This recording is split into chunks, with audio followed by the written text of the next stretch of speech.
Камрате функционирует несколько овощных рынков. Прилавки переполнены овощами и фруктами. Однако цены совсем не радуют камратчан. Люди по этому поводу высказывают свои возмущения. Очень дорого. Во-первых, зарплаты маленькие у нас на наше время, и цены очень космические. Растут каждый день. А наша пенсия или зарплата у кого не знает. Почему-то они не поднимаются. Нет, не устраивает. Очень большие цены и очень маленькая зарплата, пенсия для пенсионеров. У меня дома все есть, поэтому меня устраивает.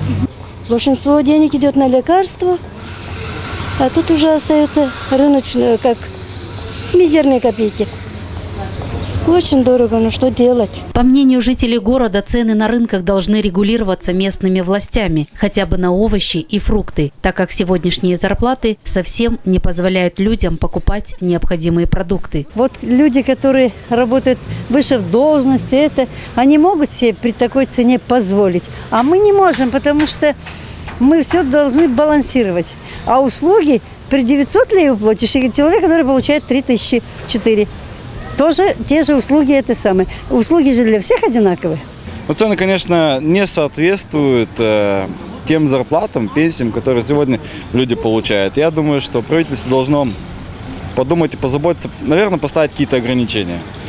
И позаботиться о работниках, конечно, которые работают на рынке, потому что они тоже работают в таких условиях. Под этой температурой, вот смотрите, сидят женщины, я не думаю, что их проверяют. Где-то там какие-то медицинские органы, где-то там что-то за молочные продукты. Хотя я понимаю, это домашние, хочется продавать, но это должен быть какой-то контроль.